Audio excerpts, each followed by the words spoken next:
ओम शांति। हमारी शादी कहाँ होगी, बच्चे कैसे होंगे और मृत्यु कब होगी, क्या ये सब कुछ पहले से तय होता है?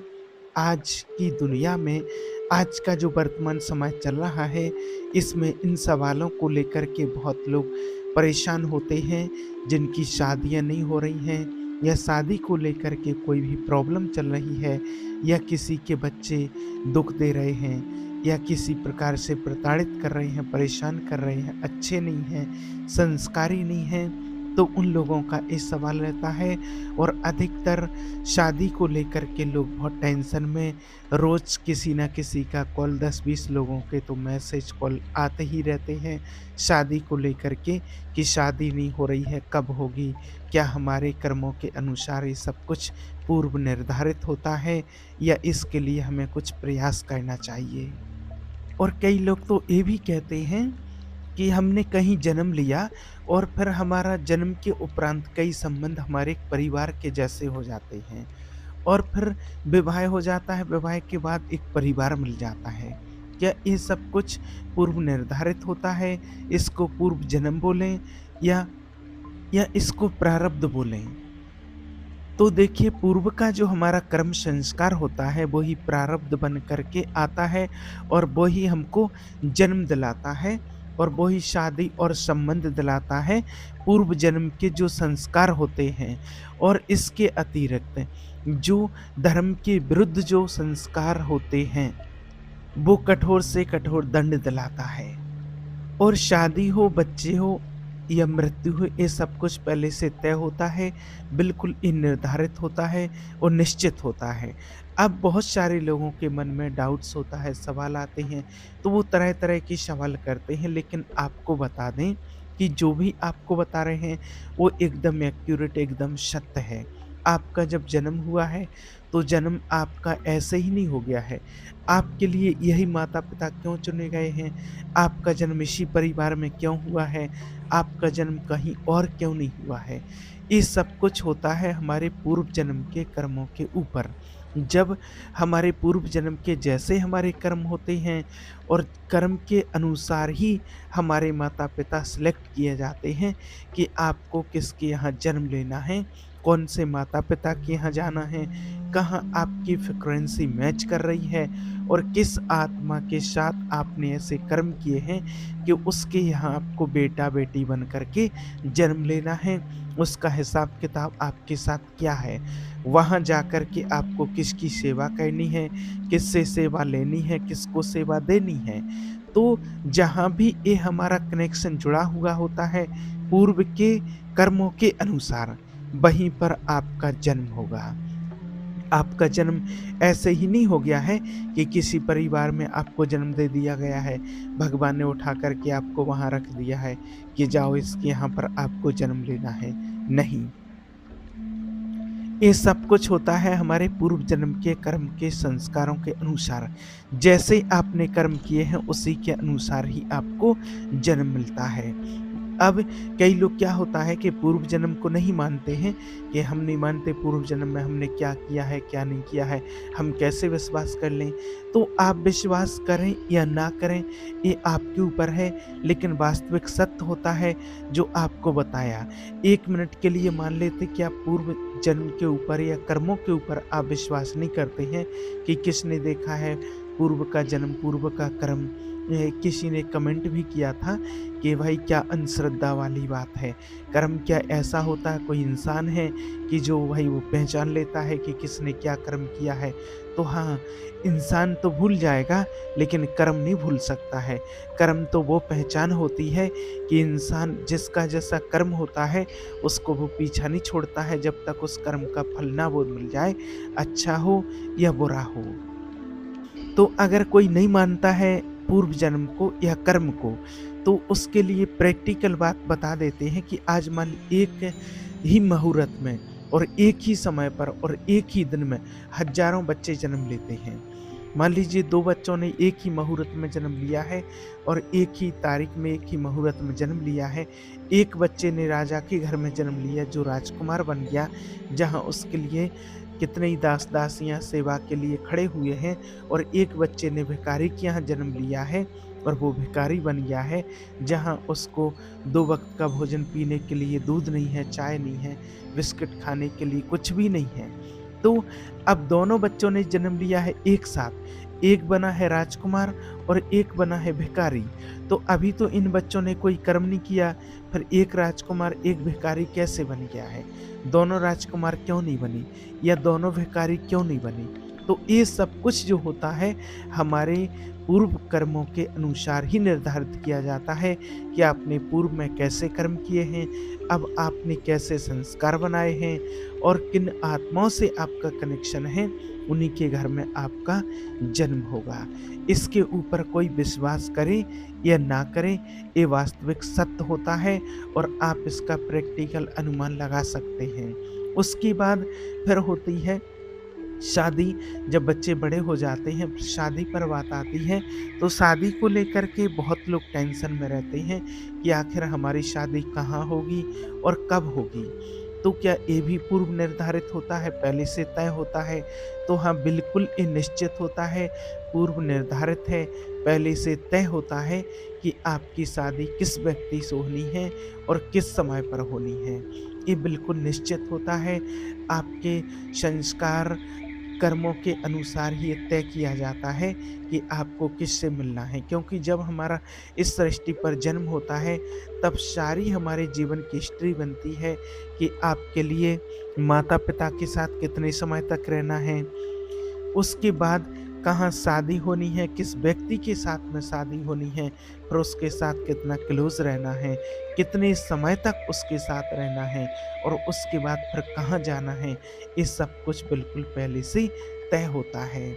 आज कई लोग ऐसे होते हैं जिनकी शादी थोड़ी लेट होती है, तो वो परेशान हो जाते हैं कि आखिर कब होगी।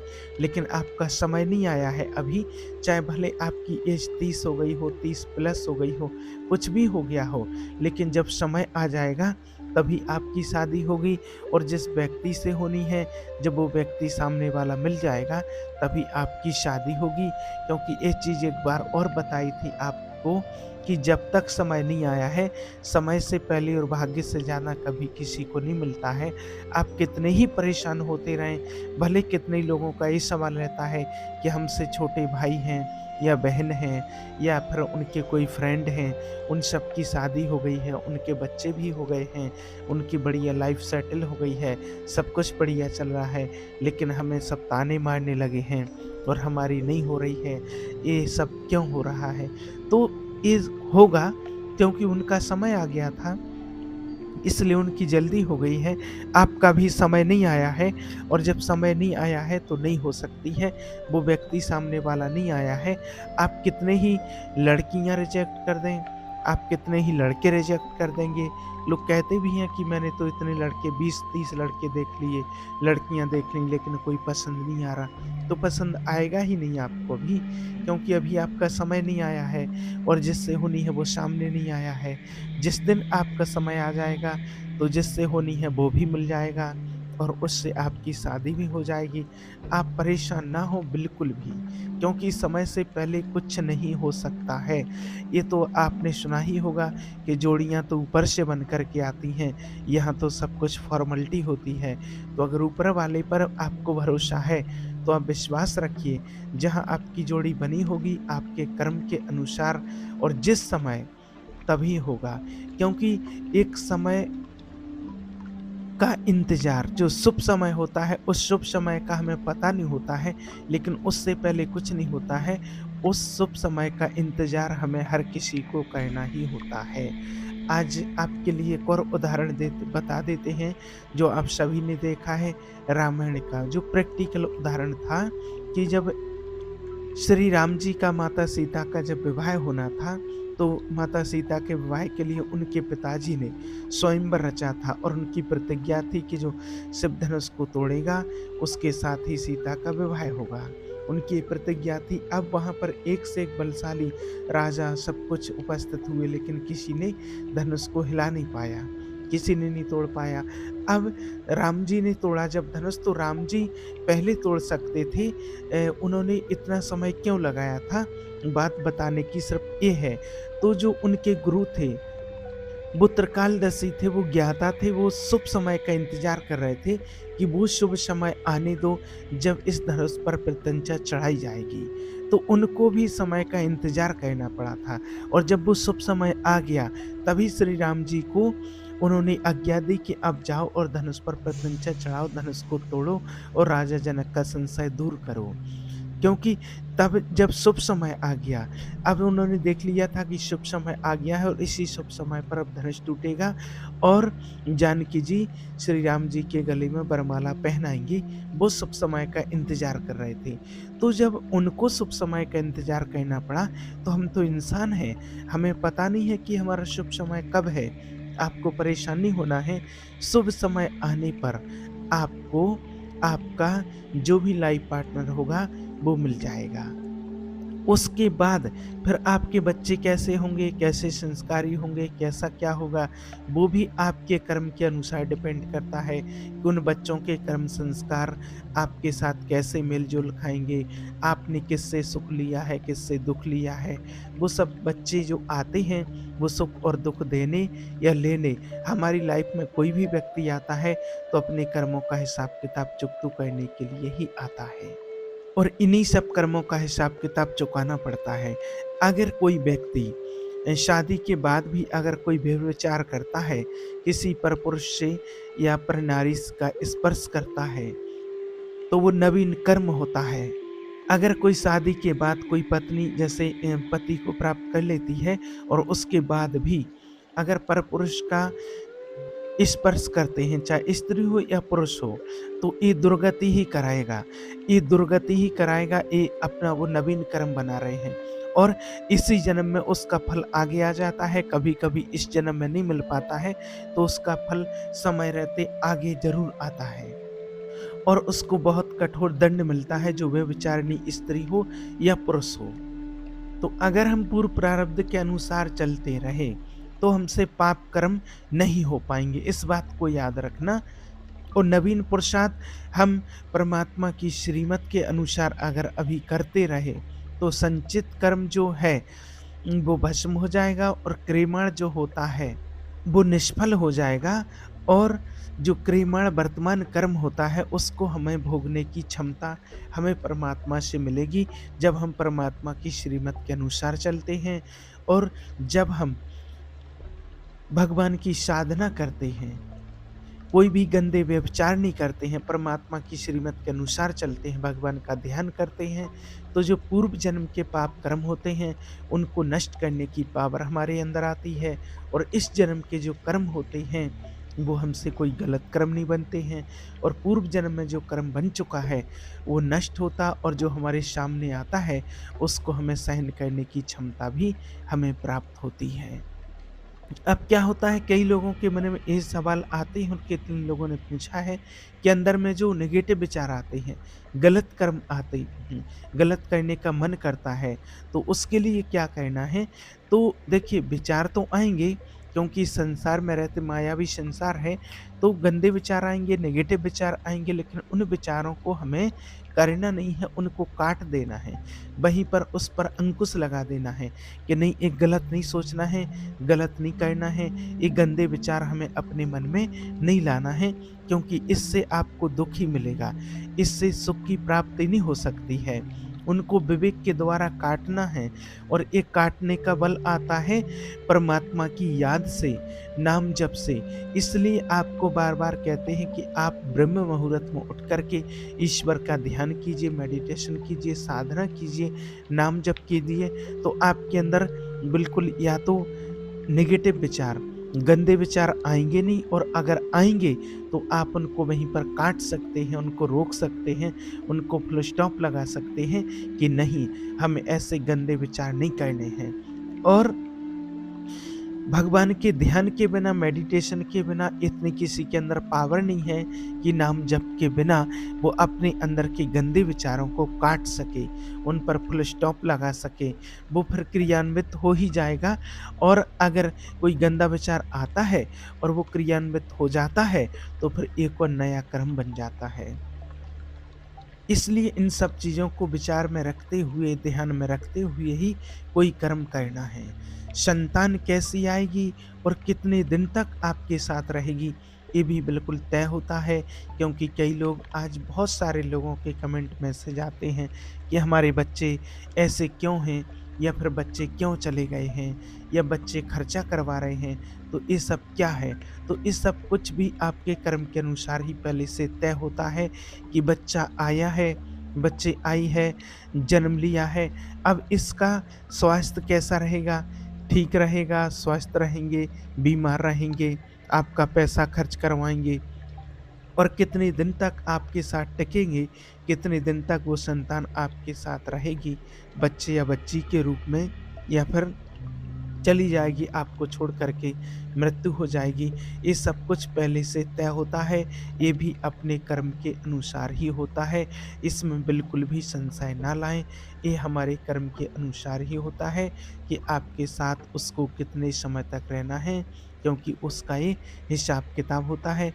वो अपना हिसाब-किताब लेने आते हैं, हिसाब-किताब पूरा हुआ और चले जाते हैं। क्योंकि मृत्यु का भी एक समय फिक्स होता है, कब होनी है और कहाँ होनी। आपका भी समय फिक्स है कि आपको कब जन्म मिला है और कब तक माता-पिता के साथ रहना है, कब तक अपनी पत्नी के पति के साथ में रहना है और कब चले जाना है पत्नी को छोड़कर या पति को छोड़ कर के। ये सब कुछ पहले से ही तय होता है, क्योंकि इस चीज़ से भी बहुत लोग दुखी हैं और कितने ही लोगों के कमेंट्स, कॉल आते रहते हैं कि मेरी पत्नी चली गई है, मेरा पति चला गया है, 1 साल हुआ है, किसी को 2 साल शादी को, किसी को 6 महीने, तो ऐसा क्यों? तो ये जो सब कुछ हो रहा है, ये पूर्व निर्धारित सब कुछ पहले से तय होता है कि कितने समय तक आपके पास रहना है, और उसका जब समय पूरा हुआ, उसका हिसाब-किताब पूरा हुआ और वो आत्मा, वो व्यक्ति अपना शरीर छोड़ कर के चली जाती है। अब कइयों को बहुत ज़्यादा लगाव हो जाता है, मोह हो जाता है, अधिकतर सभी को होता है, और जब चले जाते हैं तो बहुत दुःख होता है। तो दुःख की बात तो है, लेकिन ये तो सभी को पता है कि जाना तो है ही, यहाँ कोई परमानेंट नहीं है, यहाँ अस्थायी है। कौन कब चला जाए, इसलिए हमेशा निर्मोही बन कर के रहो, परमात्मा को याद करो।